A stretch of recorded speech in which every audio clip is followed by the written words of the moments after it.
Once upon a time, in a small village nestled in the lush green valleys, lived a young woman named Maya. She was known for her beauty and kind heart, but she was also known for her weak-mindedness. Maya would often let her emotions control her actions, easily losing her composure in difficult situations. Deep down, she yearned to find inner strength and wisdom, believing that the answer lay in the teachings of a renowned Zen master.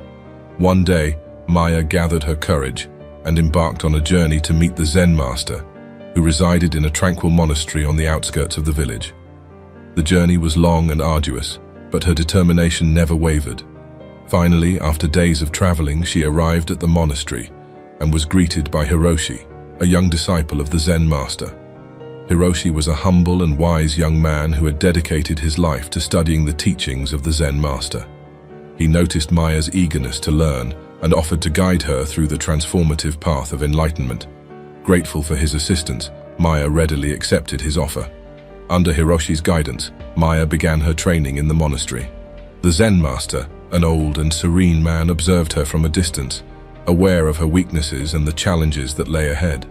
He believed that through the trials and tribulations of life, Maya could discover her true strength and become a person of wisdom and resilience.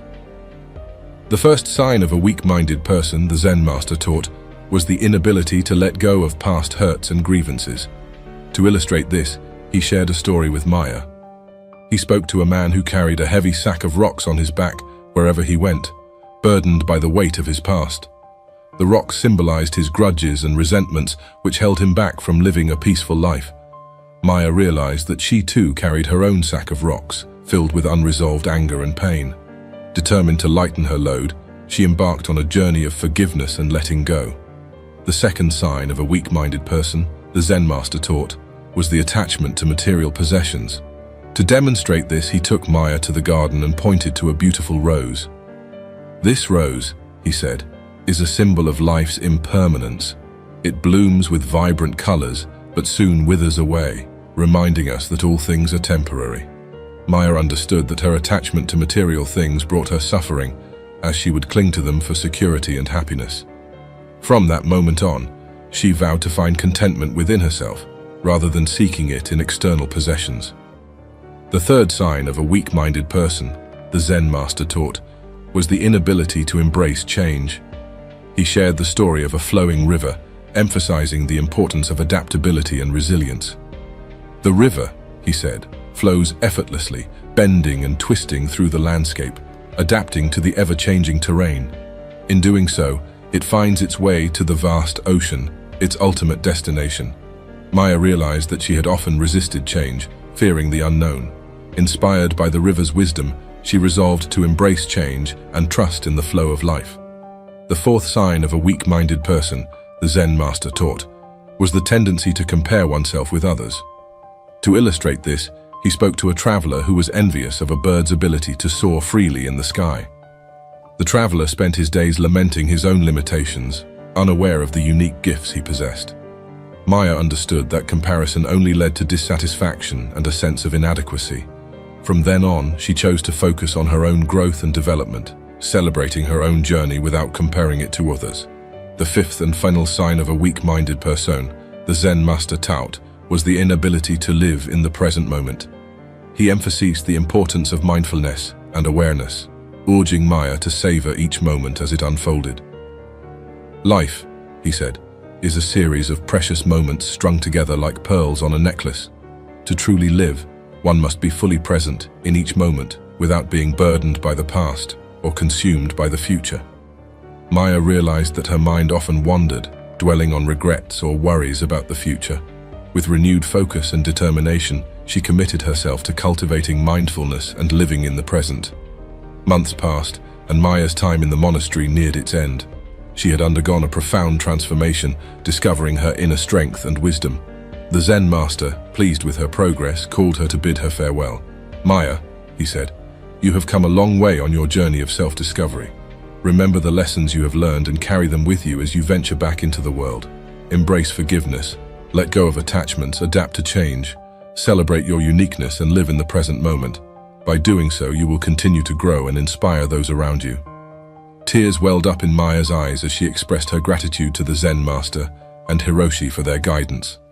With a heart full of newfound wisdom, she bid farewell to the monastery and returned to the village. From that day forward, Maya became a beacon of strength and inspiration for those around her. She shared the teachings of the Zen master with others, helping them recognize the signs of weakness in their own lives and guiding them towards a path of enlightenment. And so, the story of Maya, the young woman who embarked on a journey of self-discovery, reminds us that within each of us lies the potential for growth and transformation. By recognizing the signs of a weak-minded person and embracing the teachings of wisdom and resilience, we can find the strength to overcome our own limitations and live a life of purpose and fulfillment. From this story, we have learned several valuable lessons. The importance of letting go. Holding on to past hurts and grievances weighs us down and prevents us from living a peaceful life. Learning to forgive and let go allows us to lighten our emotional burdens and move forward with a sense of freedom. Detachment from material possessions. Placing too much importance on material possessions can lead to suffering and dissatisfaction. True contentment comes from within and does not rely on external objects. By cultivating a mindset of detachment, we can find greater peace and happiness, embracing change. Change is an inevitable part of life, and resisting it only brings more difficulties. The ability to adapt and embrace change allows us to navigate life's challenges with grace and resilience. By letting go of our resistance and trusting in the flow of life, we can discover new opportunities and grow in the process. Avoiding comparison. Comparing ourselves to others only breeds dissatisfaction and a sense of inadequacy. Each person's journey is unique, and we should focus on our own growth and development instead of constantly comparing ourselves to others. Embracing our own gifts and celebrating our progress brings greater fulfillment. Living in the present moment. Being fully present in the here and now is essential for experiencing true joy and fulfillment. By letting go of past regrets and worries about the future, we can fully engage with the present moment and appreciate the beauty and richness of life. Mindfulness and awareness help us savor each moment and cultivate a deeper sense of gratitude. Overall, this story teaches us the importance of cultivating inner strength, wisdom, and resilience. By recognizing and overcoming the signs of weak-mindedness, we can embark on a transformative journey towards self-discovery and lead a more purposeful and fulfilling life. If you found inspiration in her story, don't forget to hit that like button, share your thoughts in the comments below, and subscribe to our channel for more captivating tales and insightful life lessons.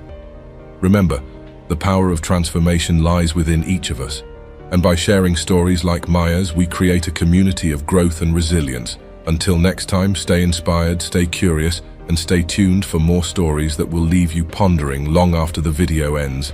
See you in the next chapter.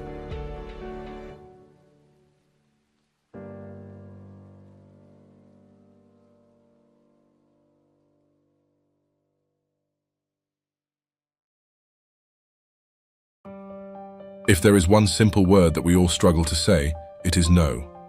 N-O, no, two simple letters, one simple word, but saying no can be the most challenging thing in life. Why do we struggle to say no? The reason why we struggle to say no is that we have gotten used to saying yes to many unimportant things in life. Okay, when we say yes to unimportant things in life, what happens to us? We miss the chance and time to say yes to the important things in life and to the things that really matter to us. That is why we need to learn how to say no to unimportant things and how to say yes and be more focused on saying yes to the important things in life. If you practice the Buddhist teachings or the spiritual path, or in any area of your life, you have to do less, not do more. Now, society tells us the quite opposite thing. Society says, do more. The more you do, the more you achieve. Do as many things as possible, and then you will achieve. But it turns out that doing more will not help us be more productive in what really matters to us in life. That's why we have to master saying no to certain things in life and be focused on what really matters to us. So, from this video, we are going to discuss few things that will help you say no to unimportant things in life and say yes to what really matters to you. Before discussing how to say no to unimportant things in life, we have to understand why we say yes to unimportant things in life. The reason why we say yes to unimportant things is because of fear, most of the time. Sometimes it is the fear of missing out. Sometimes it is the fear of letting someone down. or the fear of being the only one to say no. Sometimes it is the fear of making the wrong decision. So that is why we say yes to unimportant things in life. And sometimes we say yes, not only to people but also to things in life. For example, while you're studying, you have the mobile phone beside you. Suddenly a notification pops up on your phone. You know you're studying, and you have to be focused, but you pick up the phone and check it. Sometimes it is not necessary, but you check it and say yes to that distraction. Let's say you plan to learn or meditate in the evening, and suddenly you get a call from a friend asking you to go shopping, to a party, or for a walk. Because of the fear of letting that person down or saying no, you say yes to them. When you say yes to them, you may miss the chance and valuable time to be focused on what really matters to you, what really helps you achieve your larger purpose in life. That's why we have to learn how to say no correctly. Here are a few steps that can help you achieve that. The first step to saying no to unimportant things in life is to build good self-awareness. You have to have a good understanding of what really matters to you and why you say yes to certain things and no to others. Before saying yes to something, ask yourself this question: why am I saying yes to this? Before saying yes to someone or something, figure out why you are saying yes. Before saying no to certain things, figure out why you are saying no. For example, let's say you need to check your mobile phone. Your mind says to check your mobile phone. Before doing that, ask yourself why. Why am I doing this? Why should I do this? When you ask yourself that question, you become more aware of yourself and what you are doing. The Buddha says, before you do something or say something, ask yourself, is it helpful for me? Is this thing I'm going to do helpful for me or for others? Is it good for me? Is it good for others? When you ask yourself that question and come to the answer that yes, this is really worth saying yes to, this is really important to me, then do it. But if you come across the answer that no, this doesn't really matter to me, it is not important to my life, then by all means, do not do it because it steals your time, the valuable time in your life. The first step to saying no and learning how to say no to unimportant things in life is to build good self-awareness. The second step of learning to say no to unimportant things in life is to build good self-discipline. Now, this is the most challenging part because it takes a lot of courage and grit to say no.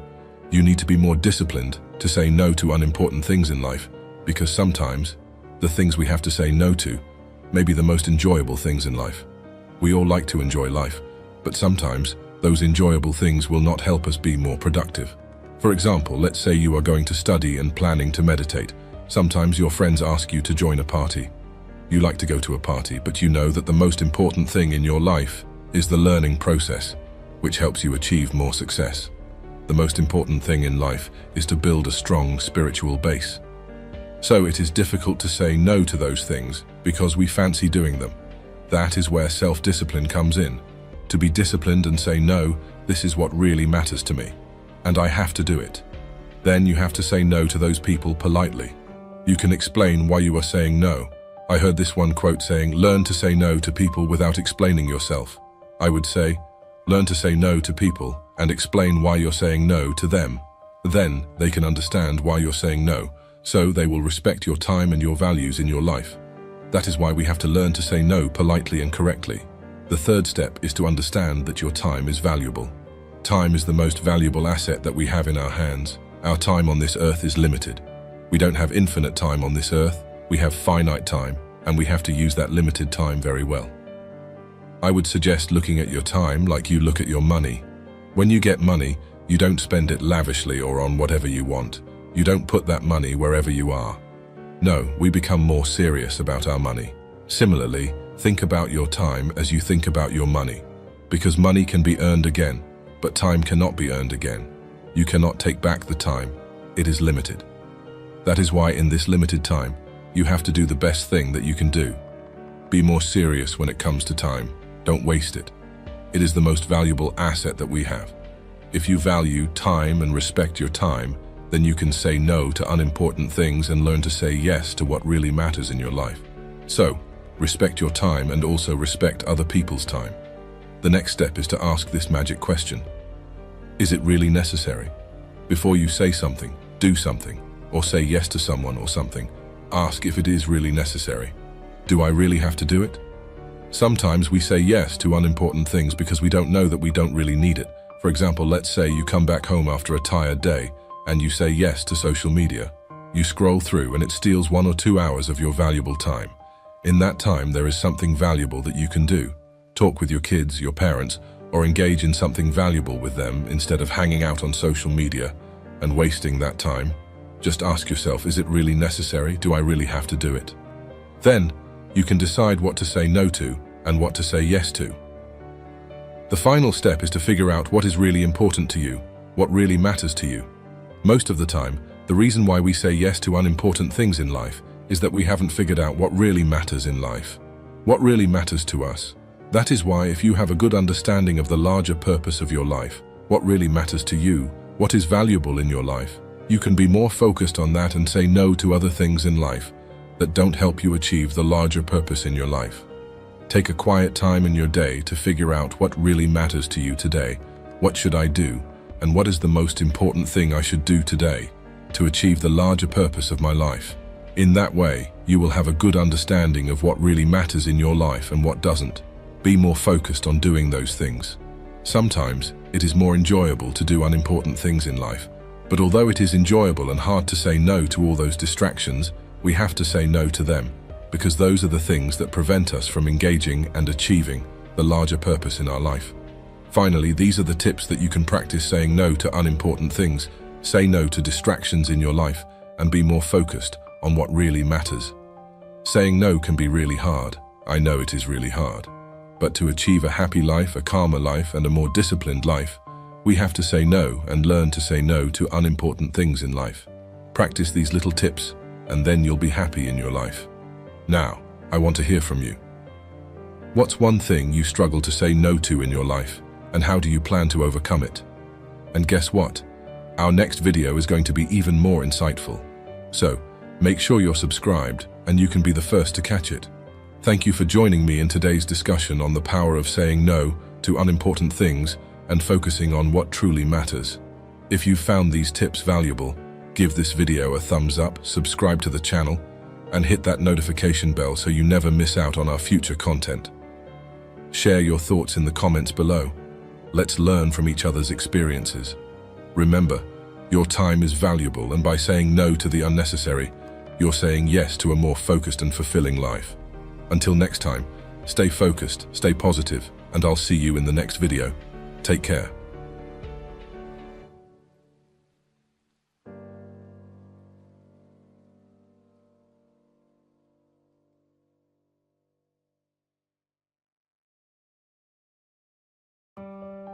Buddhism is a philosophy that teaches us to be mindful of our thoughts and actions. One of the most important lessons in Buddhism is the power of not reacting. This means that we should not react to negative situations with anger or frustration, but instead, we should remain calm and composed. In this video, we will explore the lessons of Buddhism on why we should not react and the incredible power of not reacting. Lesson number 1. Maintaining inner peace. Maintaining inner peace stands as the cornerstone of spiritual well-being. Buddhism, with its timeless wisdom, guides us toward the realization that true tranquility is not contingent upon external circumstances, but is an unwavering flame that flickers within us. The incredible power of not reacting becomes a key to unlock the gates of this inner sanctuary. At the heart of maintaining inner peace lies the practice of mindful breathing. In the hustle and clamor of daily life, the simple act of conscious breathing serves as a bridge between the outer chaos and the serenity within. The teachings of Buddhism encourage us to embrace each breath as a sacred moment, a chance to return to the present and ground ourselves in the stillness that resides at our core. The power of not reacting does not imply indifference, but rather a wise detachment. By not allowing external events to dictate our internal state, we cultivate a sense of liberation. Buddhism teaches that attachment to outcomes, possessions, or relationships can become a source of suffering. Through non-reaction, we learn to hold these aspects of life with an open hand, allowing them to come and go without disturbing the tranquil waters of our inner being. Buddhist philosophy beautifully articulates the concept of impermanence, the understanding that all things are in a constant state of flux. By not reacting impulsively to the fleeting nature of circumstances, we embrace the dance of impermanence with grace. Inner peace is not disrupted by the transitory highs and lows. Instead, it becomes a steady undercurrent, undisturbed by the ephemeral nature of the external world. In the journey of maintaining inner peace through the incredible power of not reacting, Buddhism beckons us to discover the profound truth that amidst the cacophony of life, a tranquil refuge exists within.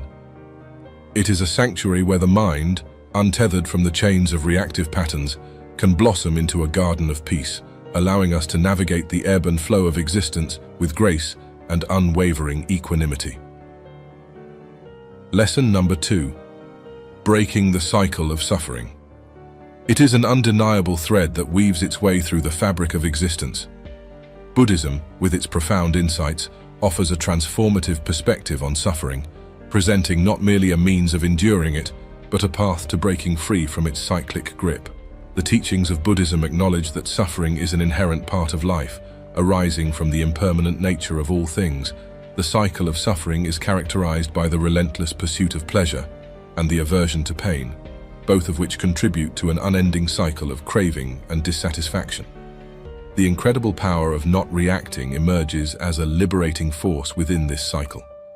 When faced with adversity or discomfort, our instinctual reaction is often to resist or escape, perpetuating a cycle of reactive activity that intensifies our suffering.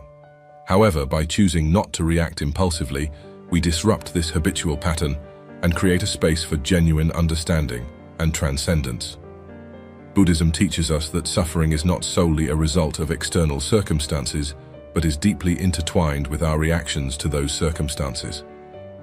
The second noble truth, a cornerstone of Buddhist philosophy, asserts that craving and attachment are the roots of suffering. By not reacting impulsively, we interrupt the automatic response of craving or aversion, thereby undermining the very foundation of suffering. The practice of non-reaction encourages us to approach challenges with a calm and clear mind. Instead of being entangled in the web of emotional reactions, we become observers of our thoughts and feelings. In this observant state, we gain insight into the nature of our suffering, its origins, its transience, and its dependence on our responses. Lesson number 3. Emotional regulation. One of the cornerstones of Buddhism is the cultivation of emotional intelligence. Not reacting doesn't mean suppressing emotions. Rather, it entails understanding and regulating them through mindfulness. We develop the capacity to observe our emotions without being enslaved by them.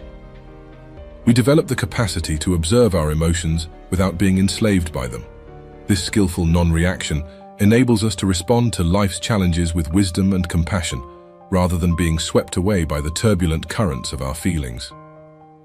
The practice of patience through non-reaction fosters empathy and understanding. By withholding impulsive judgments, we create space for compassionate responses. This compassion extends not only to others, but also to us, recognizing that we too are on a journey of growth and self-discovery. In the stillness of patience, we find the capacity to extend kindness to both the world around us and the inner realms of our own being. Developing patience through the incredible power of not reacting is a transformative journey that goes beyond mere endurance. It is an invitation to embrace the beauty of unfolding moments, to navigate challenges with grace, and to cultivate a heart that is steady in the midst of life's uncertainties. As we tread the path of patience guided by the teachings of Buddhism, we discover a reservoir of strength within, a strength that allows us to endure, grow, and embody the timeless wisdom of non-reactive patience. Lesson number 4. Mindfulness practice. At the heart of Buddhism is the idea of being aware and focused. This means not instantly reacting to things. Instead, we practice mindfulness, which is about being fully engaged in the present moment. With mindfulness, we can observe our thoughts and reactions without being critical of ourselves. This gives us room to make thoughtful decisions. Being mindful helps us see things clearly and understand them better, so we can respond wisely instead of just reacting instinctively. The power of not reacting finds its roots in the rich soil of mindfulness, where each moment becomes an opportunity for profound self-awareness and transformation. Mindfulness is all about being fully present in the moment.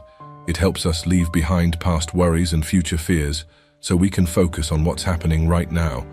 The key is to be aware without immediately reacting to everything. By observing each moment without getting swept up in impulsive reactions, we can tap into the amazing power of not reacting. By practicing not reacting, we learn to observe the ebb and flow of our mental landscape with equanimity.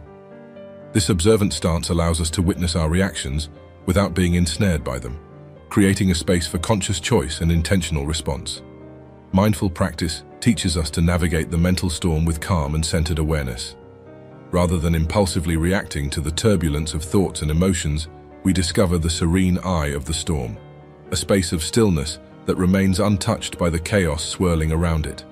Mindfulness guides us towards non-attachment, a fundamental principle in Buddhism. The power of not reacting is closely aligned with our ability to observe thoughts and emotions without clinging to them. As we develop non-attachment, we free ourselves from the grip of habitual reactions, allowing a sense of spaciousness and freedom to permeate our consciousness. Lesson number 5. Overcoming ego. In Buddhism, it's important to work on getting rid of our ego to become enlightened.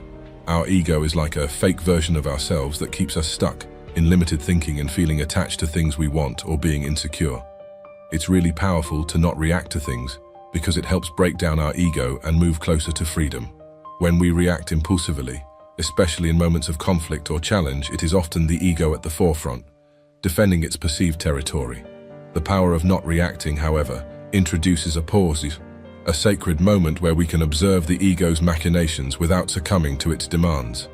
This intentional pause allows us to detach from the need to prove ourselves, fostering a sense of inner security that transcends the fleeting victories of the ego. The power of not reacting dissolves the divisive tendencies associated with ego. As we refrain from asserting ourselves in every situation, a profound shift occurs from a mindset of separation and distinction to one of interconnectedness and unity. This dissolution of ego-driven divisiveness fosters harmony in relationships, creating a space for understanding and compassion to flourish. Buddhist teachings encourage us to view the ego not as an enemy to be conquered, but as a construct to be understood and transcended. In the light of non-reaction, we cultivate a compassionate witness to the ego's theatrics, recognizing that the ego's demands for recognition and control are but fleeting illusions on the grand stage of existence. Lesson number 6. Developing wisdom. In the realm of Buddhism, the cultivation of wisdom holds a place of profound significance. The power of not reacting is intimately entwined with this quest for wisdom, offering a transformative journey into the depths of understanding. As we delve further into the exploration of developing wisdom, we uncover essential aspects that guide us toward a more enlightened existence. In the face of challenges, instead of reacting with resistance, wisdom encourages us to acknowledge the impermanence of difficulties. This acknowledgement opens the door to resilience, allowing us to flow with the currents of change rather than resisting the inevitable ebb and flow of life. When we choose not to react impulsively to conflicts or misunderstandings, we create an opportunity to perceive the interconnectedness of our experiences. Wisdom arises from the realization that our actions have far-reaching consequences, affecting not only ourselves, but also the intricate fabric of the world around us. By navigating life with this awareness, we contribute to the harmony of the interconnected whole. Wisdom in Buddhism transcends the limitations of dualistic thinking, the tendency to perceive the world in terms of opposites, such as good or bad, right or wrong. Not reacting allows us to step back from the binary judgments that often cloud our understanding. By observing our reactions or the intentional lack thereof, we gain insights into the patterns of our mind. Wisdom blossoms as we discern which reactions lead to suffering and which pave the way for harmony and understanding. Through this experiential learning, we refine our capacity to navigate the intricate terrain of existence, guided by the compass of wisdom. As we traverse the landscapes of impermanence, interconnectedness, non-duality, and experiential learning, we unearth the treasures of a wisdom that transcends the limitations of mere knowledge. In the luminosity of this wisdom, we discover a profound clarity that illuminates the path to a more compassionate, insightful, and harmonious way of being. Lesson number 7. Enhancing self-control. Self-control is the ability to manage our thoughts, emotions, and actions in alignment with our deepest values and aspirations. The teachings of Buddhism underscore the importance of this virtue, emphasizing that true freedom arises when we are no longer slaves to our fleeting desires and impulses. By choosing not to react impulsively, we exercise a conscious restraint that goes beyond the immediate moment. This restraint is not a suppression of authenticity, but rather a thoughtful pause that allows us to respond to life's challenges with clarity and purpose. It is a recognition that not every situation demands an immediate reaction, and in the space of non-reaction, we find the freedom to act in accordance with our highest ideals. Buddhism teaches us that self-control is not about rigid suppression, but rather a skillful navigation of the intricate dance between desires and the higher self. It is about understanding the impermanence of cravings and aversions, recognizing that the transient nature of these impulses does not define our true essence. Through the power of not reacting, we learn to detach ourselves from the ebb and flow of momentary desires, fostering a profound sense of inner stability. In embracing the incredible power of not reacting, we embrace the transformative potential of self-control. It is a conscious choice to navigate the complexities of life with grace, to respond rather than react, and to embody the essence of our truest selves. Through this practice, we unfold the layers of our being, revealing the strength and resilience that arise from a heart and mind guided by the profound wisdom of not reacting impulsively, but instead responding with the intentional grace of self-control. Lesson number 8, reducing stress. The fast and busy world we live in can often make us feel stressed, but choosing not to react can help us feel better. When we let go of our reactions, our body and mind feel calm. Stress goes away and we feel at ease and happy. Not reacting is like a shield that protects us from the harmful effects of constant stress. It helps us stay healthy and full of energy. The power of not reacting is intertwined with the Buddhist principle of non-attachment. Stress often arises from our attachment to specific outcomes, desires, or expectations. Through non-reaction, we loosen the grip of attachment, allowing for a more flexible and adaptive mindset.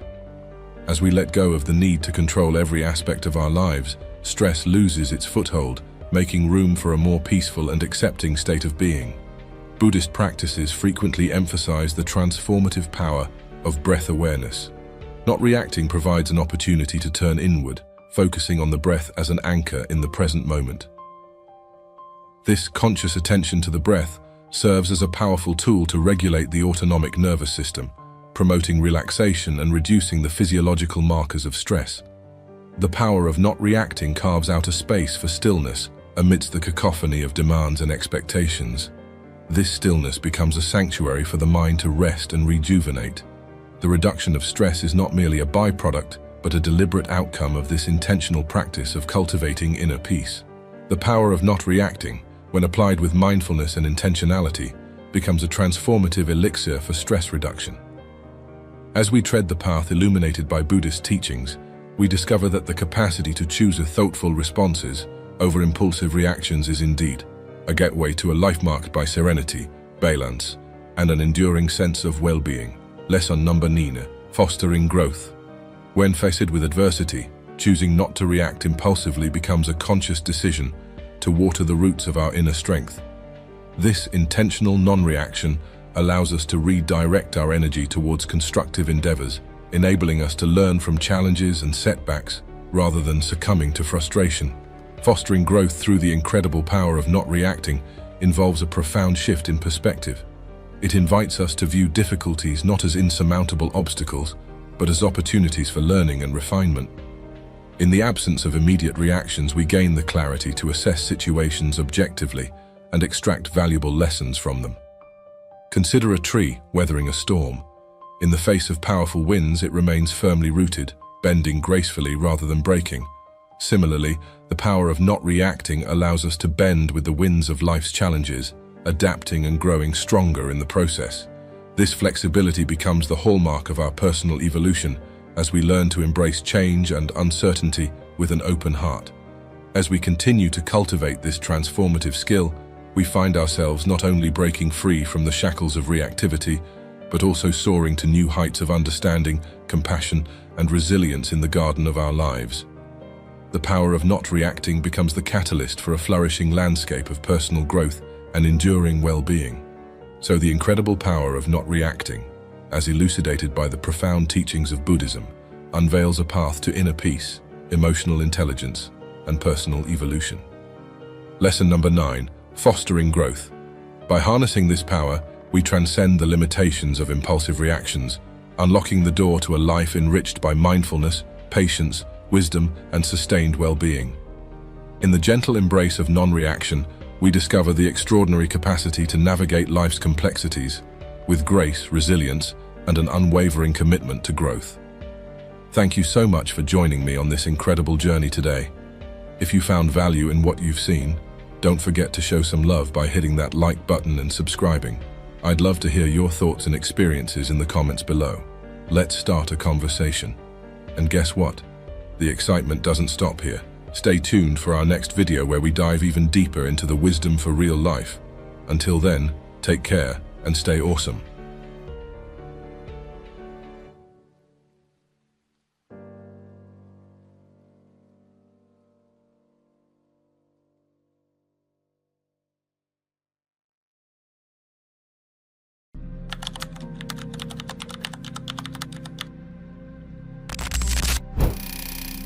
The sweetness of doing nothing. That moment, after a hard day at work, you take off your shoes, you sit down and just be.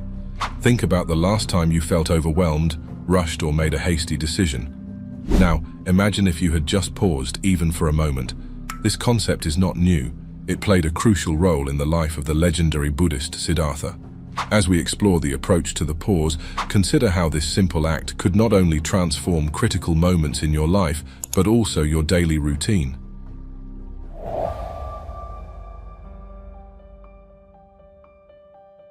A pause holds the potential to distinguish between reaction and response, chaos and clarity. Let's uncover the wisdom behind it and how it can lead to a more controlled, thoughtful, and fulfilling life.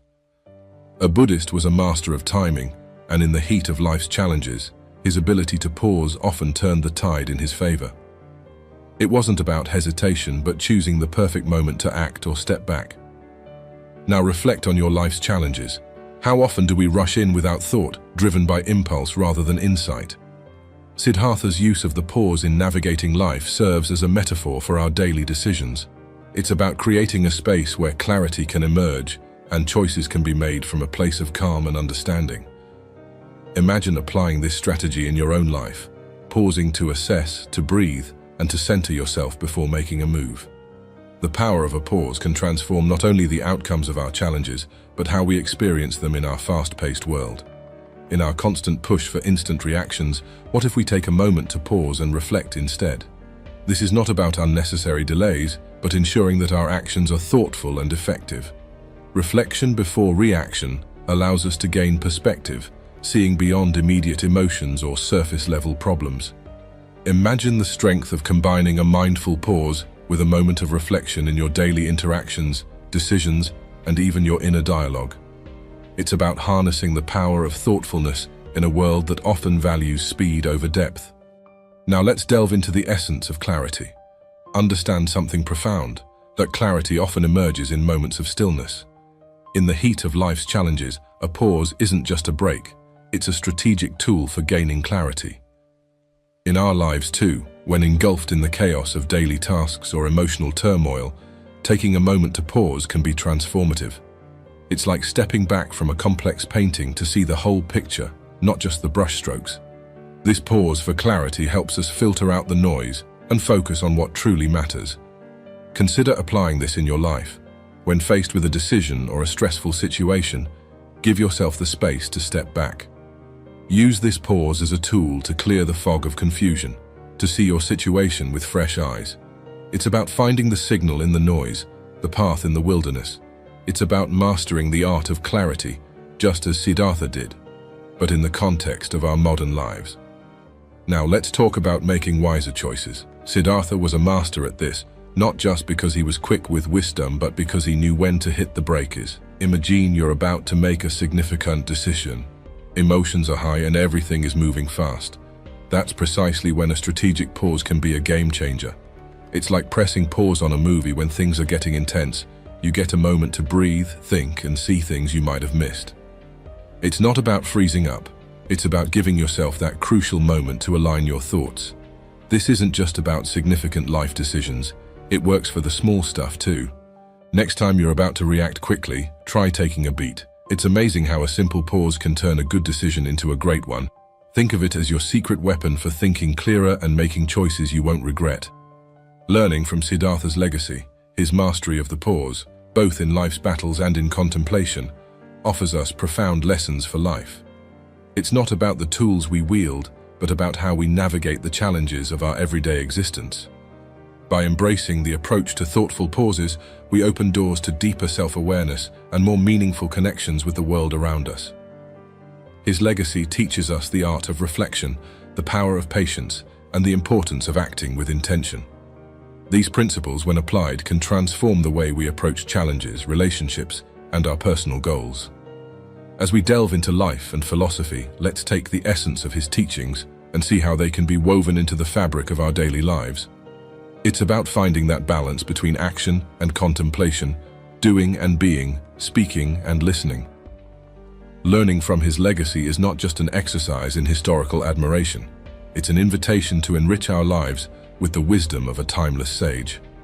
As we conclude our exploration of the power of a pause, inspired by the wisdom of Siddhartha, it's important to remember that this isn't just about historical anecdotes or ancient philosophies. It's about you and your journey. The art of pausing, as demonstrated by Siddhartha, is a tool that transcends time, offering relevance and benefits to our modern lives. It's about taking a moment to breathe, reflect, and choose our actions wisely, rather than being swept away by the relentless current of life's demands.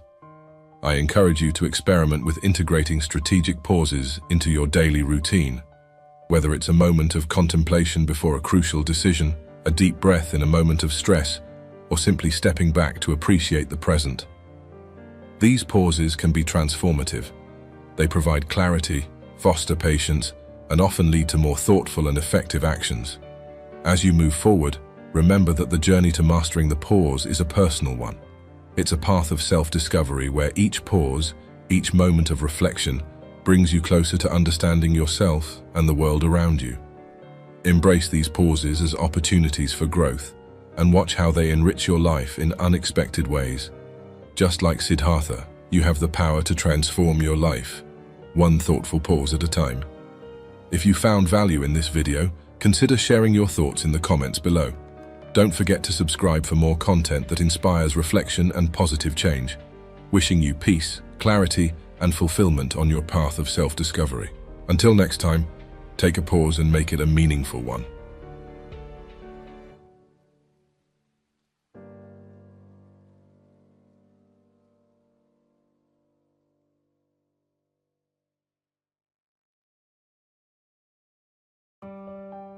Have you ever wondered why some talks make you feel good, while others just don't? What if our conversation isn't about staying calm and understanding better, but about what we choose not to say? By following Buddhist ideas in our daily lives, we can lead happier lives. Let's start a journey into Buddhism today, where we will look at how our words, actions, and silence can lead us to peace and understanding. We're going to learn about right speech. This is a big part of Buddhism. It teaches us to speak in ways that make peace, which will help understand each other and show kindness. In our busy world, where everything we say can be heard by everyone, it's really important to think about how we talk. The way we speak to people doesn't just change how we get along with them. It also changes how we think and feel inside. As we go through these ideas, we'll see why it's so important to pick our words carefully. This can really change our lives for the better. We're going to talk about why it's best to avoid 5 certain things in our talks. These ideas come from Buddhism. When we don't talk about these things, we can find more peace, grow as people, and understand ourselves and others better. From why we shouldn't brag about what we've done to keeping our biggest hopes to ourselves. Each thing we shouldn't talk about teaches us something special. Not talking about these things can sometimes say more than words. We hope you'll think about your own life as we talk about each topic. Think about how changing the way you talk can make good things happen. This isn't just about learning what not to say. It's also about finding out how being quiet at the right time and speaking thoughtfully can be really wise. We want you to watch this whole video to really get what we're saying. And if you like what you learn, don't forget to hit the like button and subscribe to our channel, Wisdom for Real Life. Number 1. Avoid talking about your achievements. Why it's not a good idea to talk too much about our own successes. You might wonder why this matters everywhere we look. Especially on social media, people are sharing what they've achieved, but Buddhism tells us something different and quite special. Buddhism teaches us about ego and how we're all connected when we do something great. It's not just because of us alone. There are always other people who helped us, like our friends, family. or even people we might not think about much. When we just talk about what we did, we might forget about all the help we got. Buddhism reminds us to think about everyone involved, not just ourselves. Let's think about the times we chat with friends or family. We often hear people talking about the great things they've done. It feels nice to talk about our wins. But Buddhism suggests looking at this in a new way. It teaches us to be humble. This doesn't mean we shouldn't feel happy about what we've achieved. It's more about remembering that there's a bigger picture. Here's a story from Buddhism. There was once a monk who did amazing things but never bragged about them. He thought that real achievements don't need to be shouted about. His quiet way showed he was really strong inside. He knew feeling good about what he did was enough, and he didn't need everyone else to know this story. Shows us something important. Being happy with ourselves and our good work is what really matters in our everyday life. We can try to do the same when something good happens.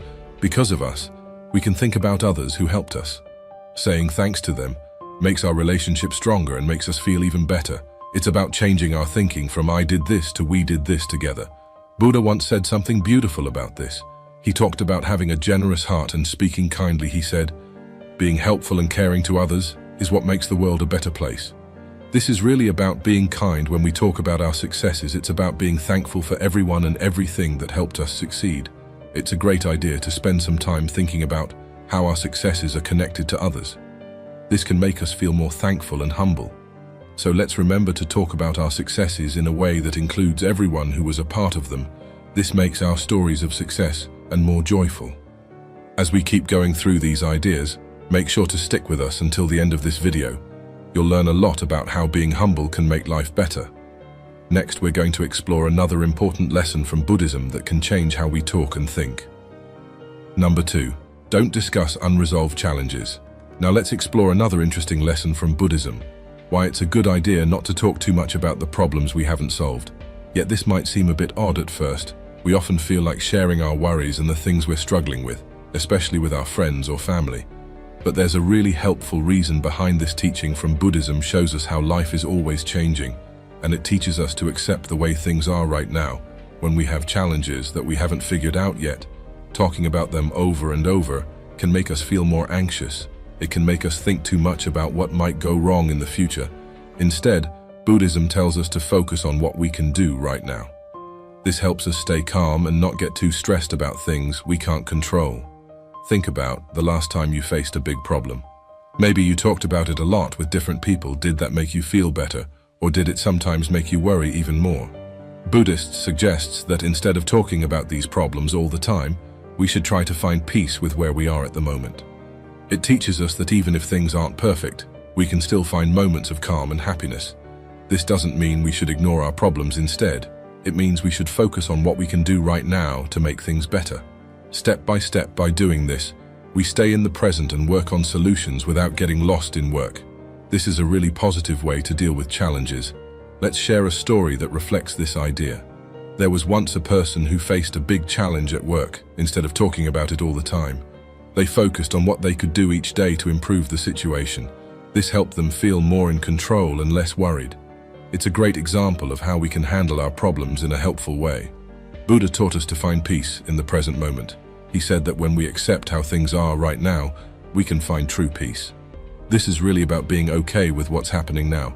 Even if it's not perfect, it's about understanding that everything changes and our problems won't last forever. So in our daily lives, let's try to accept our challenges and work on them, bit by bit. This will help us stay focused and feel less stressed. It's about finding little things we can do right now to make things better, instead of worrying about everything at once. Remember, as we go through more of these Buddhist teachings, it's important to watch until the end of this video. You'll learn a lot about how staying calm and focused can really improve your life.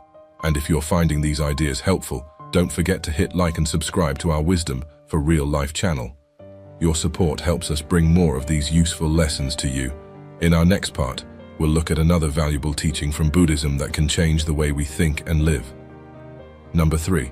Refrain from boasting about good deeds. In our journey through Buddhist wisdom, we now come to a very special idea, keeping our good deeds to ourselves. It might sound a bit unusual today. We often see people sharing what good they have done on social media or with friends, but Buddhism teaches us something different. something really kind. When we do something nice like helping someone out, it feels good to let others know. We might think it shows we kind people. But there's something even more special about doing good things quietly. It's about helping just because we want to make things better, not because we want others to see us as good. This way, the good deed becomes even more meaningful. Buddhism really values doing good things without looking for a reward.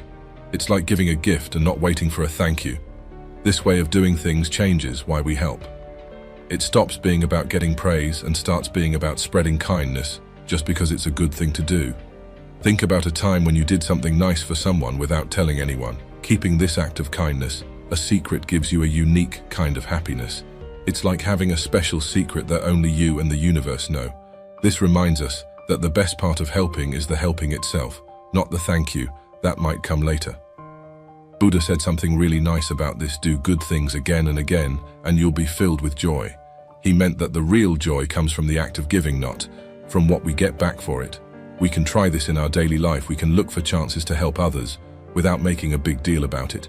Maybe it's doing something kind for a neighbor or helping someone we don't know. The important thing is not to expect a reward or even a good job from others. Of course, it's still nice to say thank you when someone else does something kind, but when we're the ones doing good, there's something really beautiful about keeping it quiet as we keep exploring these ideas.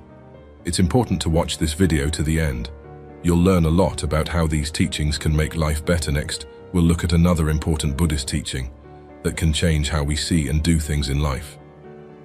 Number 4, avoid discussing resentment. In our journey through Buddhist teachings, we now come across a very important idea: why it's better not to talk too much about our bad feelings towards others, known as resentment. It's something we all face. Sometimes people upset us and we hold on to those feelings. But Buddhism offers a different way, a way that brings more peace to our lives.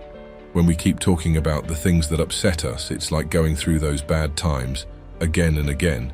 This doesn't just make us feel down, it can also spread those unhappy feelings to others. Buddhism teaches us that hanging on to these negative feelings doesn't help. It keeps us looking back at unhappy times instead of enjoying what's happening. Buddhism is all about forgiveness and moving on. This doesn't mean forgetting or saying that everything was fine. It's about not letting those bad feelings control us. When we let go of our grudges, we make space for happier thoughts and feelings. Imagine a time when you were really mad at someone. Maybe you talked about it a lot. Did talking help, or did it keep the anger alive? Buddhism suggests trying something else, letting go of those feelings. This is a big step towards feeling better inside. We can try this in our day-to-day life. When we're upset, instead of focusing on the hurt, we can try to understand what happened and find ways to get past it. It's a journey, and it takes time, but little by little, we can learn to leave those hard feelings behind. Buddha had a wise way of putting this. He said that being angry is like holding a hot coal to throw at someone else. We are the ones who get burned. This tells us that staying mad hurts us more than anyone else. It's a strong reminder to let go for our own good. How do we start to let go? It starts with trying to see things from the other person's point of view. And we also need to be kind to ourselves, allowing ourselves time to heal. It's about being gentle with ourselves and others. Letting go of being mad doesn't mean we let people walk over us. It means we stop letting those bad past experiences control how we feel now. We take back our power by choosing to be peaceful and understanding, not angry and hurt as we keep going through these ideas. It's really important to watch this video to the end. You'll learn a lot about how letting go of being mad can really change your life. And if you're finding these tips helpful, don't forget to click like and subscribe to our Wisdom for Real Life channel. Your support means we can keep bringing you helpful lessons like this. One coming up next, we'll look into another helpful lesson from Buddhism that can change the way we see and do things in our lives. Number 5, keep your deepest dreams private. In our fascinating journey through Buddhist teachings, we come across a very thoughtful idea. It's often best to keep our biggest dreams and goals just to ourselves. This might seem a bit different, as especially when many of us are used to sharing everything, but this idea has a lot of wisdom in it. Buddhism talks a lot about looking inside ourselves and understanding our own path, our big dreams. Those really important things we want in life are very special. They're like tiny seeds we plant inside our minds. Just like seeds need the right care to grow, our dreams need a safe space, a space where they're not affected by what others think or say.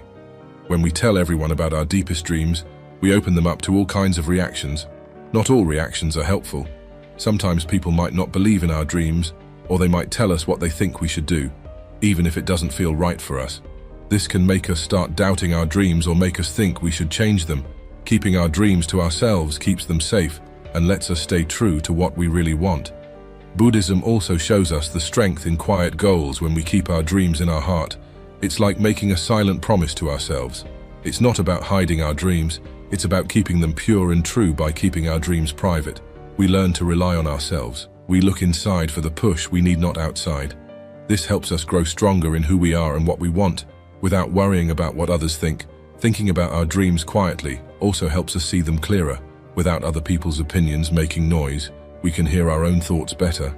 We understand what we really want and what we need to do to make it happen. Another beautiful part of this teaching is about the joy of our own journey. When we keep our dreams to ourselves, every little step towards them becomes a secret wins. These quiet wins feel really good. They remind us that working towards our dreams is just as important as reaching them. Buddhism reminds us too that life changes, and so can our dreams. Keeping our dreams private means we're okay with them changing. We're ready to adapt. This flexibility is a big strength. So as we move forward, think about your own dreams. Keep them close to your heart. As we conclude, maybe you found some new ideas that you want to try, or maybe you've learned a different way to look at things that are happening in your life. Learning and growing is something that never stops. Every single day is a chance to learn. I really hope these Buddhist lessons have given you something to think about. Maybe they've even inspired you to make some small changes in how you talk or how you think about things. If you like these lessons, please don't forget to hit that like button and subscribe to our Wisdom for Real Life channel. Your likes and subscribes help us keep bringing you more helpful and inspiring content.